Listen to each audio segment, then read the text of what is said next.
This Torah class is brought to you by TorahAnytime.com. Okay, good afternoon, Rabbi Glatstein. So you know everybody's looking forward to this big eclipse. It's the most hyped eclipse in the history of the world. So let's talk a little bit about what are the limudim of the eclipse. We spoke about it at length already. If you want to know what the Gemara says about it, it's the Gemara in Sukkah on Daf Chavtes. Says the Chavis Havavos in the Shar Cheshvan HaNefesh that he says how foolish people are. He says, Amei Haaretz, and even many learned people, they are astonished by the unusual. For example, thunder, lightning, but the first example the Chavis Havavos gives is an eclipse. But they're not astonished by the regular, ordinary movement of the celestial bodies, which are no less miraculous and amazing than the fact that the sun disappears. I mean, the fact that the sun rises in the east and sets in the west is no less miraculous than the eclipse itself. Now, so I just want to talk about one of the brachos of the Birchas Kriya Shema. And the truth is, the longest bracha that we ever say, the longest bracha ever written, and we say it every morning, is the bracha of Yoitzer, Or, Ubayre, Choshech. It's the longest bracha. Why is that the longest bracha? Says the Mishnah in Pirkei Avos, Ba'asara ma'amoros nivra ha'olam. God created the world with 10 statements. Vayomer, vayomer, vayomer, vayomer, vayomer, vayomer, vayomer, vayomer, vayomer. Vayomer kim yihiyar, vayomer kim yihirakia, vayomer kim yikavu amayim, vayomer kim tache aretz. 9 vayomers! Fek the Gemara in Rosh Hashanah daf lamed beis, but there are only 9, and you said asar ma'amoros nivra ha'olam. Says the Gemara, Bereshis nami maimerhu. That really it should say vayomer lekim yehi bereshis. But it doesn't say that, so that's like a vayomer. So the question is, why doesn't it say vayomer lekim yehi bereshis? After all, what is the greatest miracle that ever was? Creation ex nihilo, yesh me'ayin, brias ha'olam, yesh me'ayin. The biggest miracle was the bereshis, the creation of the first matter. Once Hashem created the first matter, now it's just a matter of putting together the different atoms and the different building blocks. So why would the greater miracle not have a vayomer, and all the subsequent creations have a vayomer? That's what the Malbim says. Rav Victor Miller says like this. Says Rav Victor Miller, Zachatzak Levracha, why in the bracha of Yotzar Uvarei Choshech do we say Oisa Shalom Uvarias HaKoil? What do you mean Uvarias HaKoil? This is about the light. It's not about everything. It's about the light. Why do we say in reference to light Uvarias HaKoil? The answer is like this. Hashem could create a beautiful world. Why did He create the world? For one reason, and it's a 3-step process. So you should, actually it's a 2-step process. So you see it, and you fear Him. Halakim asa sheyiru milfanav. God made the world that you should fear Hashem. Now let me ask you a question, and don't take this personally, and I don't mean to insult you, and I don't mean to insult anybody out there, but nobody knows what it means to fear Hashem. What does it mean? That's what Hashem wants. We want to sweat. What is Yira Shamayim? Unfortunately, nobody knows what it means. Yira means, this is what Rav Victor Miller said and wrote many times. Yira means to be aware of the presence of Hashem. To be aware of the presence of Hashem. The word Re'iyah and the word Yira are basically the same word. When you see Hashem, you'll be aware, you'll fear Him. When you see Him, you'll be aware of His presence. God could make a big world out there, but if you don't see it, it's worthless. Therefore, when Hashem created the world Bereshis, there's no Amira, because right now it's still pointless. God wanted the first Amira to be Vayomer Elokim Yihiyar. He wanted it that when we learn the Torah, the first Amira should be Vayomer Elokim Yihiyar. Why? Because all of creation only has a point if you could see it. Now, what is vision? Vision is nothing other than light. Vision is light that travels to you from the object. So the purpose of light is everything. Yoitzer Or, Ubarei Choshech HaKoil. The purpose of the light is for everything. The light is the longest bracha that we ever say. You ever wonder, in the context of Yoitzer Or Choshech, we say Kaddish, Kedusha. What in the world is Kedusha doing in Yotzar Baruch Hoshach? It's the most random thing in the world. It's random. To have Kedusha in the middle of a bracha about light, what's it got to do with the price of tea in China? Let me tell you another thing that nobody knows. What does the following word mean? Kadosh. Holy. So I ask you a question. What does holy mean? Separation. Kadosh, right, very good. Holy means Kadosh. And what does Kadosh mean? Holy. Separation. Nobody knows what Kadosh means, and nobody knows what holy means. You ever hear people, they're saying Kedusha, and they have the pupil of their eye, and they're able to turn it back into their head, and they go, Kadosh, Kadosh, Kadosh. Hey, pal, what in the world are you talking about? Do you know what you're saying? What are we saying God is holy? That He's separate? That's what you're getting all worked up about? That's why you're shaking? Because God is separate. Separate from what? What do we mean when we say God is Kadosh? Says Rabbi Victor Miller, the longest bracha that we say in the entire day is we thank Hashem for light. The light is one of the greatest miracles and the greatest way to recognize Hashem's wisdom. It is such a powerful way to recognize Hashem's wisdom that the Malache Hashares, when they see the light, they get so excited that they're able to perceive the Chachma of the Boirei. That they say Kedusha. Kadosh means God is perfect, not holy. Holy has no meaning. What do you mean God is Heilig, Heilig, Heilig? Yeah, what's that going to do for me? It means God is, His wisdom is perfect, says Rabbi Victor Miller. Now, Malachim are called Kadosh themselves. We say in the bracha, listen carefully, we say, Pinois Tziva'av Kedoshim Roimeme Shakai. What does the word Pinois mean? The corners, Tziva'av Kedoshim, of His holy legions, Roimeme Shakai. What do you mean the corners of His holy legions? It means like this. Even the least of the Malachim, they're so perfect that they are able to perceive the godless of Hashem from the light. They get so excited about the light because the light offers them the opportunity to recognize the perfection of Hashem, that the only thing Malachim do from sunrise until sunset is praise Hashem. What? Praise Hashem.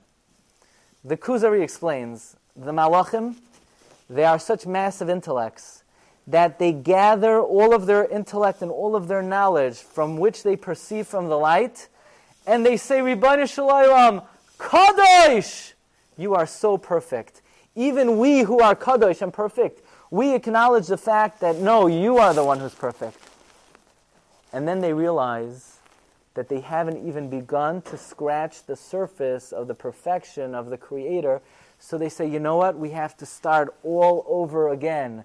And whatever we've said until now has not even scratched the surface of the godless of Hashem. So they repeat again, Kadosh. That's all the Malachi Asher's do all day. The phenomenon of light is so exciting to the Malachim that it occupies their entire existence. So how do we start the bracha of Yotzar Or? We say like this. We say, anyone have a siddur?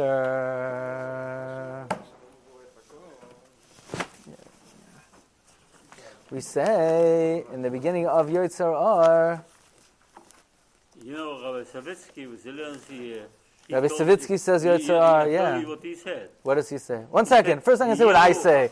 You know, 1 second. 1 second. Listen to it. Yeah. Let me say. We say like this. We say,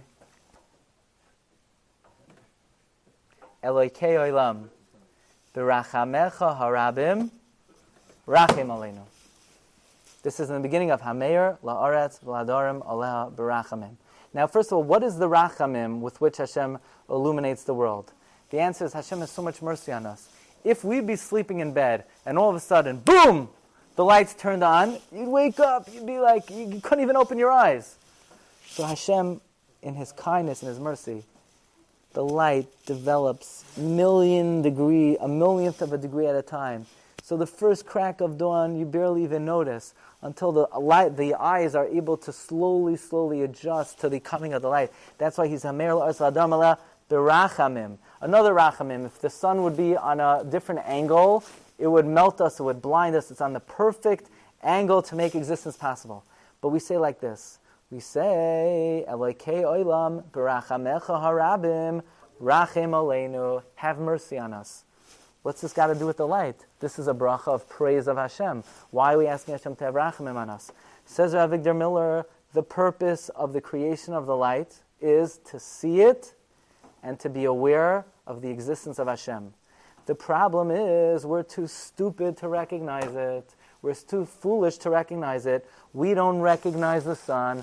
We take it for granted. And we ask Hashem, please have Rachmanas on us, that our souls should be open to perceive the wonder of the light, like the Malachei Hasharis. I don't know, maybe not like the way I say it, but in the early days, in the ancient times, they worshipped the sun. We're too dumb to worship the sun. Halavai, we should be like they who understood the magnificence and the power of the sun, that they were Torah. In other words, at least they were awake. At least they weren't sleeping. We would never worship the sun because we don't even pay attention to it. The Chazal say, what's a tzaddik and what's a rush? It's a medrash. The medrash says that Rishaim b'chayehem kruyim mesim.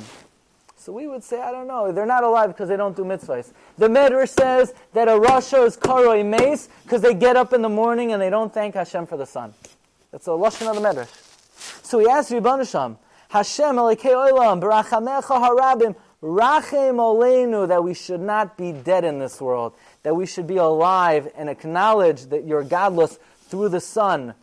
Every minute, listen to this, my face. Now my brother, Rabbi Glatstein, who's a big Talmid Chacham, he's also a big astronomer. So he told me like this. There are 4 different movements that the Earth makes at all times. So everybody knows the Earth is rotating on its axis. That's responsible for day and night.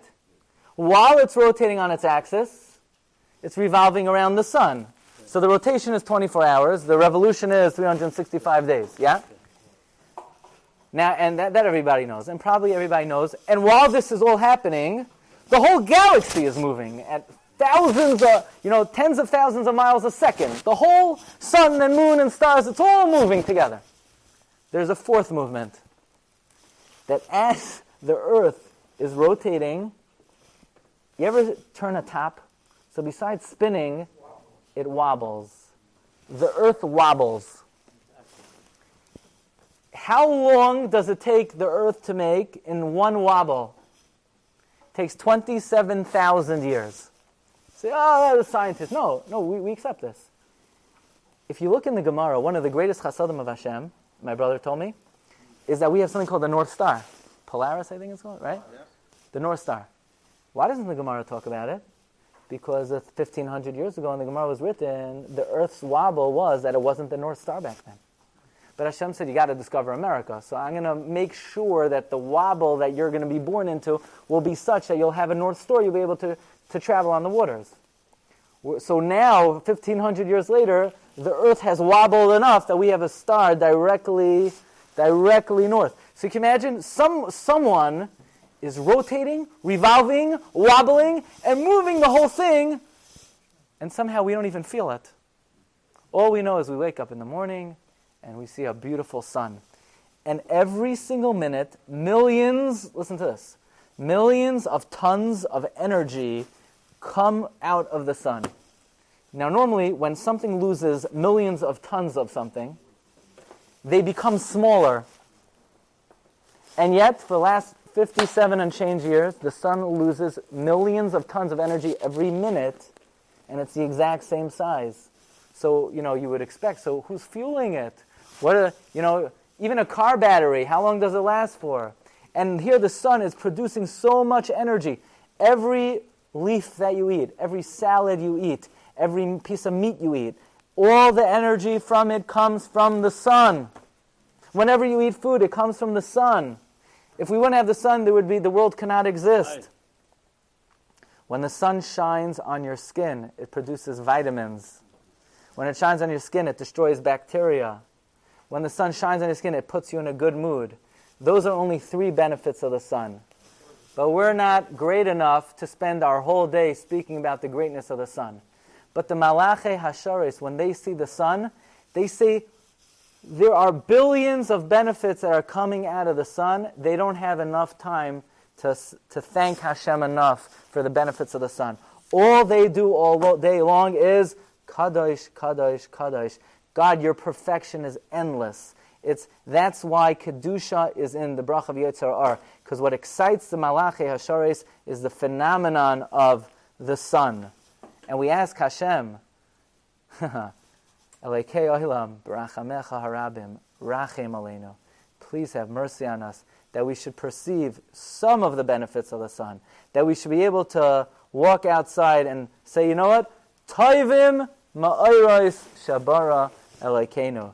Heichin ufal. You know, when we say heichin ufal, heichin doesn't mean you just put it together. How much hachana went in to create an orb that is endless energy just pouring out, pouring out, pouring out. So at least, we know in the world, the derech ha'olam is, when something goes away, you miss it. When you lose something, you appreciate it. So when the sun disappears for 2 minutes, it gives us an opportunity to appreciate the value of the sun and really pay attention to the longest bracha, the brachas Krishma.